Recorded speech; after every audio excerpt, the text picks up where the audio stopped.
Bien-aimé, je te le dis, un seul nom, pas plusieurs noms. Un seul médiateur, pas plusieurs médiateurs. Un seul sacrifice, pas plusieurs sacrifices. Un seul chemin, pas plusieurs chemins. Une seule porte, pas plusieurs portes. Il s'appelle Jésus de Nazareth.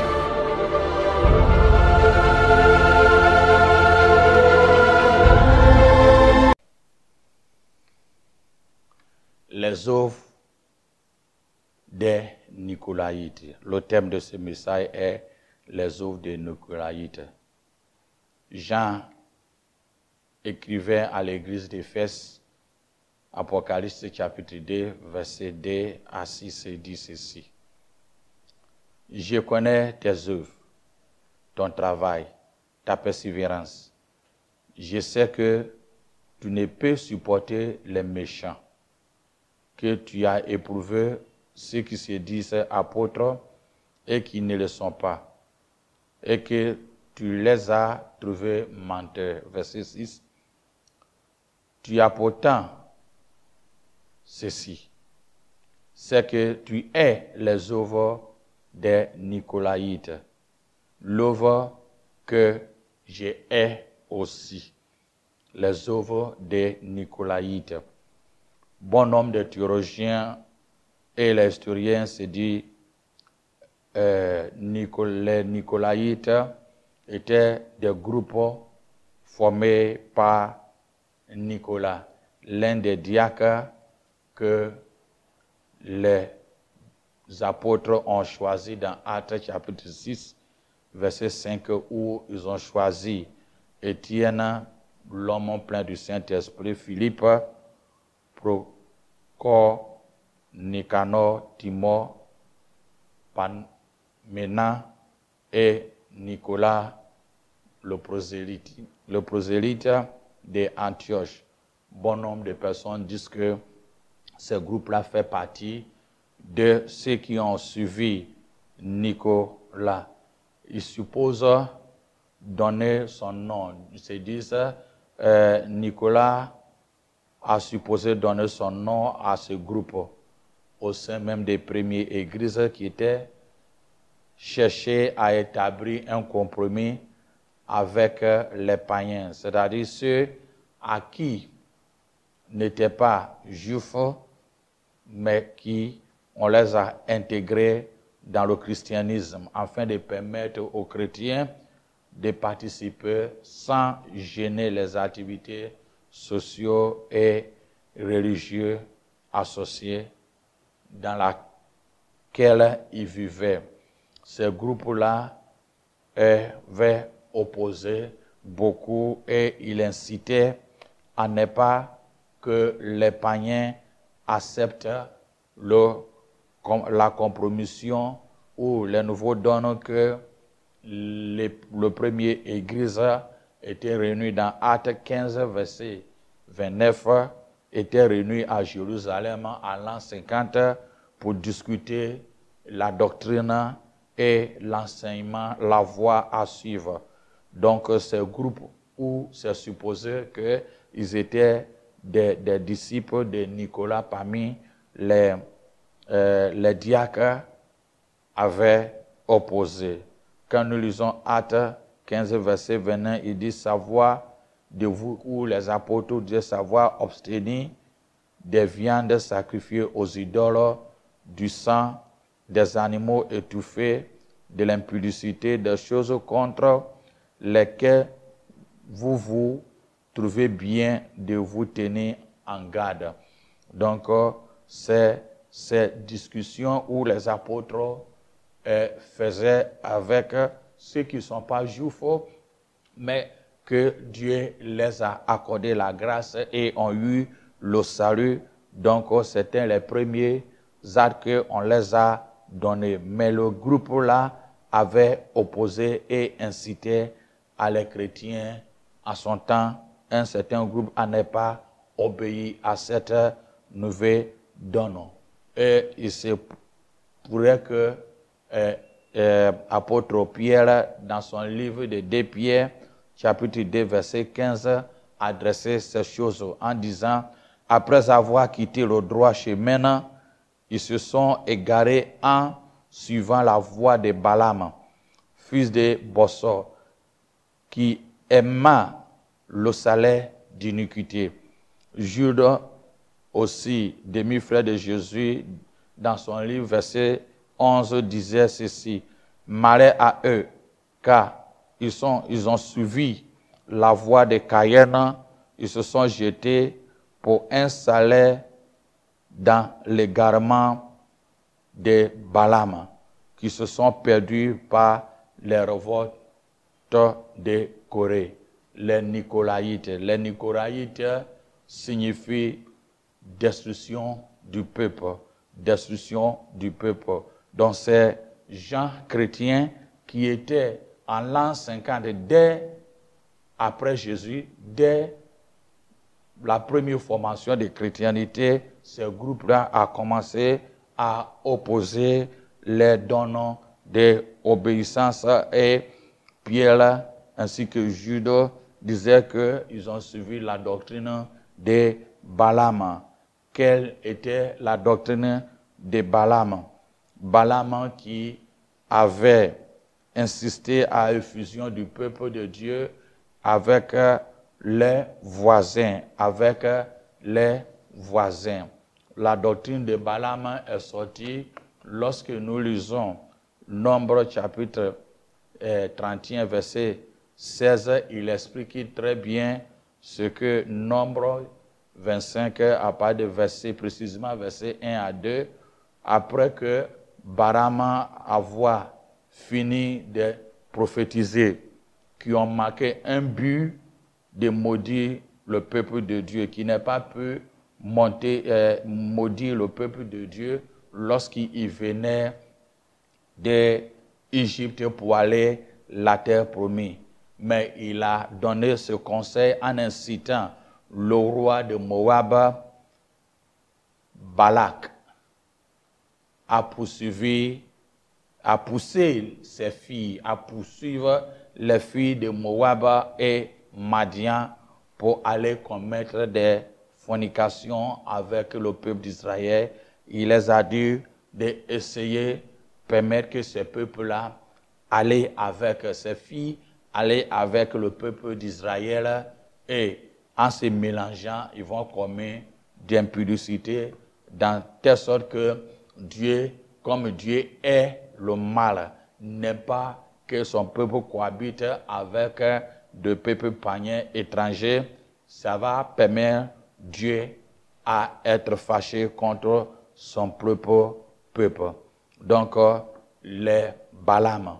Donc, c'est un groupe qui égare, il s'est égaré des gens, c'est un groupe qui sème les discordes, divisions et qui sont des destructeurs. Alors que Nicolas veut dire vainqueur du peuple, Nicolati veut dire destruction du peuple, destruction du peuple, destruction du peuple. Donc, les Nicolaïtes étaient des gens bien qui se disaient chrétiens, et qui étaient même dans le sein du christianisme à commis et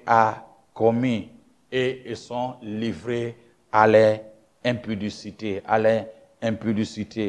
Quand nous lisons le Luc second, il parle de l'impudicité, mais d'autres Bibles utilisent le vrai mot qui en traduit bien l'esprit de ce contexte grec, donnant la fornication, donnant le nom fornication.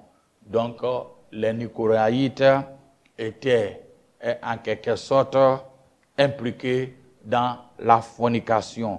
Les chrétiens, ils se disaient chrétiens au sein même de l'église primitive, mais se sont donnés à la fornication parce que c'était la doctrine de Balaam. Et lorsque nous disons la fornication, et on touche l'impurité sexuelle, qui veut dire quoi? Qui veut dire les relations hors du mariage, les relations avec les animaux, avec des gens de même sexe, les relations avec quelqu'un ou quelque chose d'autre que notre conjoint lorsque marié. Le mot fornication est aussi utilisé dans la Bible pour désigner toute relation impure envers Dieu.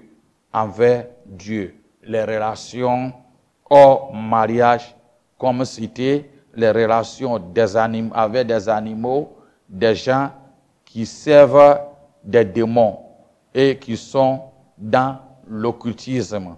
Relation avec quelqu'un ou quelque chose d'autre que votre conjoint. C'est s'engager envers Dieu. C'est s'engager envers Dieu pour aimer ou servir, mais servir d'autres dieux. Ce peuple était, les Nicolaïtes, s'engageaient à servir Dieu alors qu'ils pratiquaient et ils faisaient autre chose que de suivre Dieu. Du point de vue biblique, servir d'autres dieux englobe ou l'attachement à quelqu'un ou quelque chose qui surpasse notre attachement est l'idolâtrie, est comme la fornication, Donc, les Nicolaïtes se donnaient à la doctrine de Balaam. Au sein même, à l'an 50, au moment où l'Église est en train de parler de la sanctification, chercher la présence de Dieu, la mission réelle que Christ a conférée à son Église, voilà ce que les Nicolaïtes, les destructeurs du peuple, que signifient les Nicolaïtes, étaient au milieu du peuple. D'autres, comme je viens de citer, disaient que c'était les groupes qui ont suivi Nicolas, l'un des diacres que l'Église primitive avait choisi. Donc, apôtre Pierre a dit qu'ils se sont égarés, ainsi que Jude aussi avait dit. Et quand nous lisons dans Pierre de sa seconde épître, 2 Pierre, chapitre 2, jusqu'à la fin, il nous parle des faux enseignements. Et c'est lié à les œuvres des Nicolaïtes et Balaam. Et Balaam, durant sa période, et il avait donné ces caractéristiques des œuvres des Nicolaïtes qui nous concernent beaucoup. Et il a dit ceci, quand tu lis, je lis dans le livre de Français courant, qui dit ceci: des faux prophètes sont apparus autrefois dans le peuple d'Israël. De même, des faux enseignants apparaîtront parmi nous. Ils introduiront des doctrines fausses et désastreuses et rejetteront le maître qui les a sauvés. Ils attireront ainsi sur eux une ruine subite. Beaucoup les suivront dans leur vie immorale. Et à cause d'eux, on fera une suite au chemin de la vérité. Par l'amour du gain, ces faux enseignants vous exploitent au moyen des raisonnements trompeurs. Mais depuis longtemps déjà, leur condamnation est prête et leur ruine ne se fera pas attendre. En effet, Dieu n'est pas épargné les anges coupables, mais il les a jetés dans l'enfer où ils se sont gardés, enchaînés dans l'obscurité pour le jour du jugement. Verset 5, il dit, il n'est pas non plus épargné le monde ancien, mais il a fait venir le grand inondation sur ce monde plein d'êtres mauvais, il n'a sauvé que Noé qui proclamait ce qui est juste, ainsi que 7 autres personnes. Dieu a condamné les vies de Sodome et Gomorrhe et il les a détruits par le feu, en donnant par là un exemple de ce qui allait arriver à tous les pécheurs. En revanche, il a délivré Lot, homme juste, qui était affligé par la conduite immorale de ses contemporains sans scrupule. Car c'est juste qui vivait au milieu d'eux, voyait et attendait tout ce qu'ils faisaient jour après jour. Les vues scandaleuses tourmentaient son cœur honnête. Ainsi, le Seigneur sait comment délivrer de l'épreuve ceux qui lui sont attachés et comment tenir en réserve ceux qui font le mal pour les punir au jour du jugement. Il punira surtout ceux qui suivent les désirs impurs de leur propre nature et méprisent l'autorité de Dieu. Ces faux enseignants sont scandaleux et arrogants. Ils n'ont aucun respect pour être glorieux du ciel, mais ils les insultent. Même les anges, qui sont pourtant plus bien forts et puissants, ne portent pas l'accusation insultante contre eux devant le Seigneur. Mais ces gens agissent par l'instant, comme des bêtes sauvages qui naissent pour être capturés et tués. Ils insultent ceux qui ne connaissent pas. Ils seront mis à mort comme des bêtes. Ils seront ainsi payés autour de mal qu'ils auront fait. Ils trouveront les plaisirs à satisfaire les mauvais désirs en plein jour. Leur présence est une honte et scandale quand ils participent à vos repas en jouissant de leurs tromperies. Leurs yeux sont pleins de désirs et de commettre l'adultère.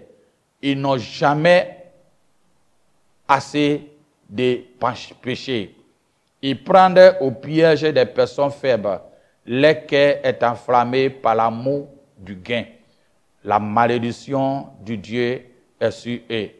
Ayant quitté le droit chemin, ils se sont égarés et ont suivi la même voie que Balaam, le Nicolaïte, fils de Bossor. Celui-ci aimant l'argent qu'on lui offrait pour faire le mal. Mais il reçut des reproches par sa désobéissance. En effet, une ânesse muette s'est mise à parler en prenant une voix humaine et arrêta à l'action insensée du prophète. Ces gens sont comme des sources taries et comme des nuages poussés par la tempête. Dieu les a réservé une place dans la nuit la plus noire. Ils font des discours à la fois inflammés et vides de sens. Ils se servent de leurs désirs les plus honteux pour prendre au piège ceux qui viennent à plein échapper à la campagne des hommes qui vivent dans le mal. Il leur promet la liberté alors qu'ils sont eux-mêmes esclaves d'habitudes destructrices, car chacun est esclave de ce qui le domine. En effet, il y a ceux qui ont échappé aux mauvaises influences du monde grâce à la connaissance de notre Seigneur et Sauveur Jésus. Mais ils se laissent ensuite reprendre et vaincre par elle. Ils se trouvent finalement dans une situation plus auparavant. il aurait mieux valu pour eux à ne pas avoir connu le juste chemin que de l'avoir connu et se détourner ensuite du saint commandement et qui les avait été transmis. Dernier verset, il est arrivé ce que le proverbe dit précisément. Le chien retournant à ce qu'il a vomi, ou le cochon à peine lavé va de nouveau se rouler dans la bouée. Regardez les Nicolaïtes, c'est le groupe qui ont suivi, comment on appelle, les apôtres, surtout avec les groupes qui ont connu Nicolas. Et ils savaient, et ils ont eu la grâce pour être associés avec l'église primitive. Et ont connu la vérité, mais ils se sont détournés. Comme il a dit ici, le chien retournant à ce qu'il a vomi. Le cochon à plein lavé va se donner, va à nouveau rouler dans la bouée. Les Nicolaïtes. Donc, le peuple destructeur qui se sont affrontés et arrêtés et suivi les Balaam. Quand nous voyons l'exemple, et cet acte n'est pas arrêté l'église primitive, mais on voit quand l'empereur romain Constantin a imposé le christianisme comme la religion d'État, on a mêlé l'église au monde. C'est inévitable. Il y a eu les choses idolâtrées qui étaient associées avec la croyance des chrétientés. La croyance des chrétientés. En regardant ces versets 2, 3, inspirés de Pierre, et 5 et Jude 11 et Apocalypse 2 et 6, on prend conscience que Balaam, divin ou prophète, est le type même de contrefaçon et du vrai serviteur de Dieu. Des vrais serviteurs de Dieu. Du vrai serviteur de Dieu est le divin ou prophète ou le type de contrefaçon du vrai serviteur de Dieu. Ou un pasteur mercenaire ou un prophète mercenaire ou un divin mercenaire qui restait au sein même dans l'église du Seigneur.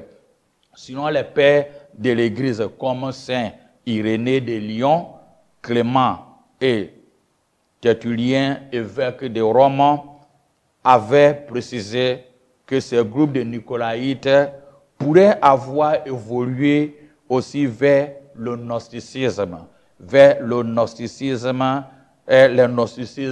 avec les doctrines. Le gnosticisme avec les doctrines. Et selon eux, lesquelles une certaine connaissance apporte l'homme le salut. Une certaine connaissance, non pas à toutes les connaissances, une certaine apporte l'homme le salut. Les gnostiques et ces petits groupes initiés, inspirés par certaines idées des philosophes, les connaissaient grecs et interprétaient le christianisme de les manières. Ils pensaient que la création n'est pas été l'acte d'un bon Dieu, mais un créateur inférieur ou mauvais, le démiurge, un créateur est inférieur ou mauvais qui s'identifiait des dieux de la Bible. Le Dieu que nous le savons, les gnosticismes, les connaisseurs disaient que le Dieu qui a créé cet univers est un Dieu inférieur à ce que nous-mêmes nous adorons. C'est ce que Saint Irénée, Polycarpe et Tertullien, évêques de Rome, aussi avaient dit qu'ils ont évolué de ce sens-là.